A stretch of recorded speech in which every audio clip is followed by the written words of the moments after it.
About the $3 million, I've made a decision to divide it between my mom and me. This decision came shortly after my father's funeral. Jack, after perusing the inheritance documents without seeking permission, remarked to me, "Kelly, don't be too greedy." Oh, finally I can quit my job, I thought. I have to thank that doddering old man. Doddering old man? Are you talking about my dad? I inadvertently blurted out, disregarding my confusion. Jack and my mother-in-law enthusiastically discuss plans to buy a new car and go shopping. Faced with this unexpected turn of events, I could no longer contain my emotions. I was on the brink of exploding. Burdened with household chores, I asked for money, and to top it off, they insulted my father. I didn't want to live with Jack and my mother-in-law anymore.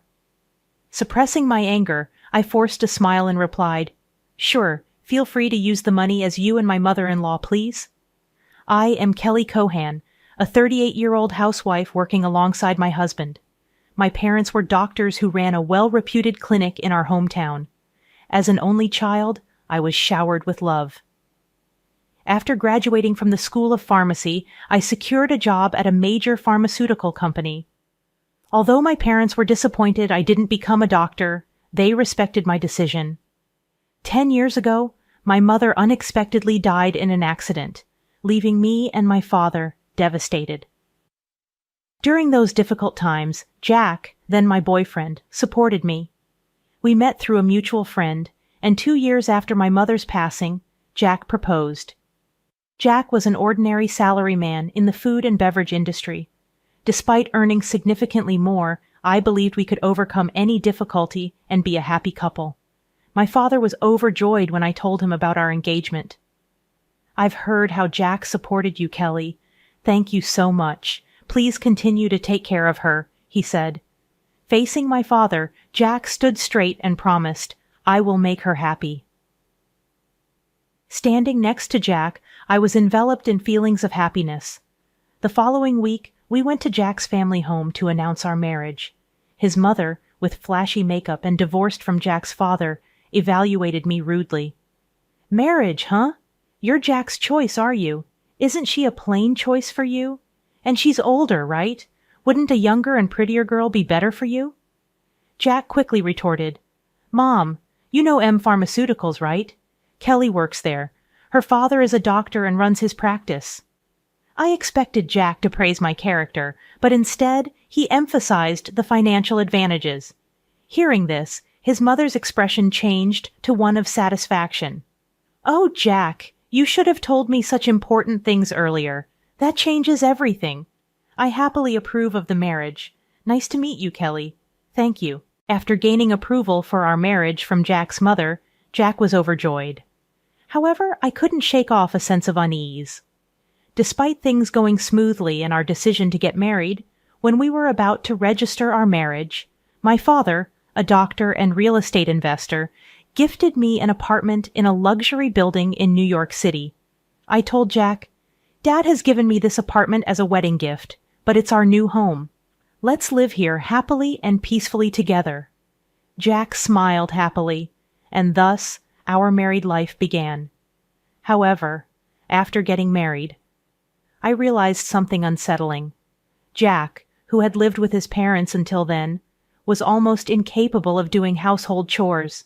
He couldn't cook, didn't know how to use the washing machine, and showed no interest in learning. He would leave his garbage scattered around, not bothering to throw it away. While I wanted to diligently share household responsibilities, Jack's careless attitude increased my dissatisfaction. In the first year of marriage, I took on all the household responsibilities despite some complaints, given that we were still in the honeymoon phase. But with the exhaustion from work and struggling to keep up with chores, I reached my limit in our second year, deciding to have a serious talk with Jack about sharing household duties. I bravely expressed my dissatisfaction. To my dismay, Jack responded without gratitude or reflection, saying, "I'm tired from work too. You're much better at chores than I am, right? It's better if you do them since I'm not good at it." Dismissed just like that. Jack hardly helped with the chores, and I continued to bear the brunt of our household responsibilities. But that wasn't the only problem. After marrying Jack, I discovered his mother also had some peculiar ideas. Jack wasn't very interested in seasonal events, so I decided to send a quality scarf and carnations to his mother for Mother's Day. Despite choosing a nice scarf from a department store, his mother called me, sounding displeased. She criticized the scarf, saying it wasn't from a famous brand and was absurd to send such a no-name item. I tried to explain its quality, but she wouldn't listen, insisting she wanted items from a very famous luxury brand. Stunned, I reported this to Jack when he returned home, but instead of empathizing, he said, "What? It's just being just do as she said." Jack didn't take my side, and from then on, we started giving her cash as she demanded. Moreover, by our 5th year of marriage, she began visiting our home frequently, always finding reasons to ask for money. Jack, without any complaints, would always smile and give money to his mother, even though I had a job. Jack's income was limited and small, making our daily life just barely manageable. Desperation led me to dip into our savings to cut living expenses. Despite my frustrations, I knew Jack cherished his mother, and she was an important person to me, having supported me during tough times. She's the mother of someone important to me, and with that thought, I endured. Now, in our 8th year of marriage, I continue to handle all the household chores and keep giving money to my mother-in-law. One day during this routine, my father, whom I hadn't seen in a while, unexpectedly called me. The story he shared during our rare meeting was shockingly unexpected. He revealed that he was suffering from terminal cancer, and treatment was no longer possible. Overwhelmed with shock, tears spilled from my eyes. My father gently stroked my head, just as he did when I was a child, saying, "Kelly, this is fate. Let's accept it quietly." I questioned Dad. "Why, even you?" Thus my days became a juggling act of work, household duties, and now visits to my father's hospital. While work allowed some flexibility, managing the household was not easy. When I told Jack I would be caring for my father, he showed no reaction or willingness to help. "Well, it's tough with your father's sudden condition. Please do your best," was the only thing Jack said. He visited my father in the hospital only once. I was so preoccupied with my father's care that I had no time to spare for Jack. If I had time to worry about Jack, I wanted to prioritize my father. One day, as my father lay in his hospital bed, he suddenly asked me, "Kelly, how is your marriage with Jack going?"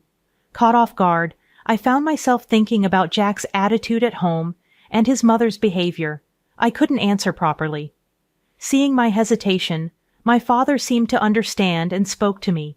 "Kelly, you don't have to endure. Think about your happiness. Don't worry, you won't have any hardships after I'm gone."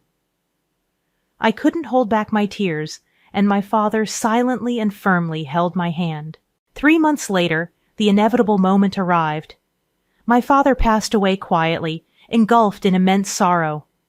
I started arranging the funeral. Jack, however, showed no interest in my grief and didn't help with any preparations. Despite this, I was too busy with the funeral arrangements to pay much attention to Jack. Many friends and acquaintances attended my father's funeral, making it a heartfelt farewell. Even the indifferent Jack and his mother attended. The day after the funeral, I received a call from a lawyer about my father's inheritance. I arranged a meeting with the lawyer and listened to the explanation. The information was all new and quite surprising. After deducting taxes like inheritance tax, my father's estate amounted to over $3 million. He had not only earned income as a doctor, but also made real estate investments, leaving behind such a vast fortune, all of it to be inherited by me, his only daughter, wrapped in surprise and gratitude yet trembling at the thought of handling such a huge amount of money. I proceeded with the inheritance process. After returning home, I spread out the documents received from the lawyer on my desk, reading through them. Exhaustion overwhelmed me, and I ended up dozing off on the sofa for a short while. When I awoke, I heard the cheerful voices of Jack and his mother from afar. "Huh, Jack and Mother too? When did you come?" As I spoke, Jack approached me with a beaming smile, saying, "Yes, Kelly, well done." Confused by his sudden excitement, I noticed the documents in Jack's hand. They were the inheritance papers I had received from the lawyer. "Wait, don't just read those without asking." Shocked and angry at Jack for looking through the documents without permission, I raised my voice at him. However, my mother-in-law, unconcerned, happily chimed in, "Wow, an inheritance of $3 million, isn't that amazing? Now we can live comfortably for the rest of our lives." Confused, I couldn't understand why my mother-in-law suddenly said that. Then Jack turned serious and continued, "By the way, about this $3 million, I decided that it will be split between me and my mom. It was right after my father's funeral." Jack, having looked at the documents related to the inheritance I was supposed to receive without permission, said to me, "Kelly, don't be too greedy. Oh, now I can finally quit my job. I have to thank that doddering old man." "Doddering old man? Are you talking about my dad?" I accidentally said it out loud. "Well, anyway, let's proceed with the inheritance process and get the money into our joint account as soon as possible." Ignoring my confusion over this sudden turn of events, Jack and my mother-in-law were excitedly talking about buying a new car and shopping. At that moment, I couldn't hold back my emotions any longer. I was on the verge of exploding, being burdened with household chores, asked for money, and to top it off, they insulted my father. While holding back my anger, I replied with a forced smile, "Sure, use the money, you and my mother-in-law, please. As you wish." Hearing this, my mother-in-law, seemingly satisfied, said cheerfully, "That's the spirit, Kelly, quick to agree. Now, make sure you work hard and earn money. I don't want our savings to decrease, so work hard." I just nodded and pretended to listen to her selfish words. Afterward, Jack and my mother-in-law began living as if they had lost their minds, consuming money lavishly. Jack quickly quit his job, and my mother-in-law practically moved in with us, staying at our house constantly. They would leave in the morning, returning with luxury brand items they had splurged on. The 3-star restaurant we went to today wasn't as great as I expected. Yes, it was a bit underwhelming for us, the sophisticated ones. They had conversations as if they had become wealthy celebrities while dumping all the housework on me, as if I were a maid. Jack seemed to think my father's inheritance would come through immediately. He carelessly withdrew money from our joint account, and my savings of $100 dwindled rapidly. When I protested their excessive spending, Jack just laughed it off. "What are you talking about? Isn't $3 million coming soon? Then this kind of spending is no big deal." I warned him. I've already stopped it. But Jack completely ignored me. Then, a month later, Jack and my mother-in-law suddenly left for a trip to Hawaii. I wasn't invited and was left alone at home. After seeing them off, I decided to take action. About a week later, while I was relaxing at home, I heard a loud knock on the door. Wondering what was happening, I glanced at the intercom monitor and saw Jack and my mother-in-law, both dressed in aloha shirts, standing at the front door. What do you want?" I asked calmly and coldly. With anger, Jack yelled, "What are you even talking about? Why won't the door open?" Seeing Jack and my mother-in-law confused as to why the door wouldn't open, I confidently answered through the intercom, "Well, I changed the locks on the door, so of course it won't open." "What? Why?" Jack exclaimed. "Let's talk over this calmly at the nearby cafe. Please go ahead. I'll join you shortly," I suggested. Jack and his mother, after shouting in front of the entrance, seemingly realized it was futile and soon headed to the cafe.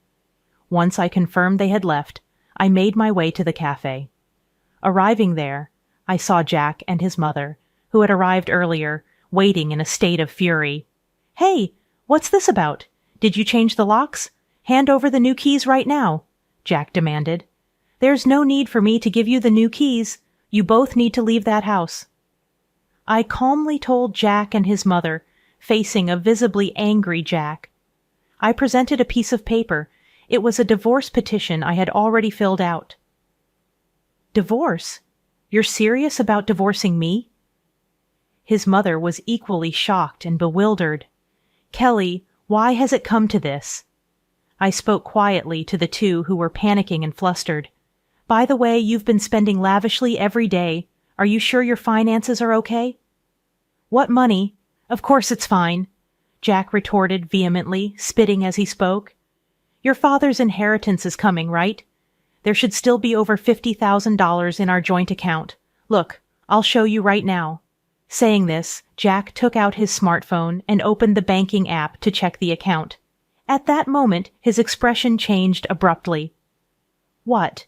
What's this? Why is the money gone? It was there just the other day, Jack exclaimed. Hearing Jack's words, his mother also hurriedly looked at her phone, her face showing confusion. I revealed the truth to them as they were panicking, not understanding the situation. Of course it's gone.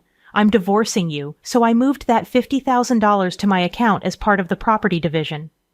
What do you mean? Jack's face turned to anger for a moment, but then he smirked as if remembering something. Fine, I'll divorce you, then transfer the inheritance you got from your dad right away. After all, property acquired during the marriage is split half and half in a divorce, right? Well, you might be misunderstanding something, I replied. Why didn't you know the inheritance I received, even though it was during our marriage, doesn't count for property division? There was a moment of silence between us. Then Jack and his mother's expressions changed drastically. Perhaps they truly believed they would receive part of my inheritance. I was just astonished, and could only sigh in disbelief. No, that can't be true. That's impossible. Her face turned red with a mix of denial and anger. Please check for yourself, I said mockingly. Jack started frantically searching on his smartphone. It says here, property inherited by one spouse from a parent is considered separate property. Therefore, it's not subject to division and can't be split between the spouses. What? Seriously?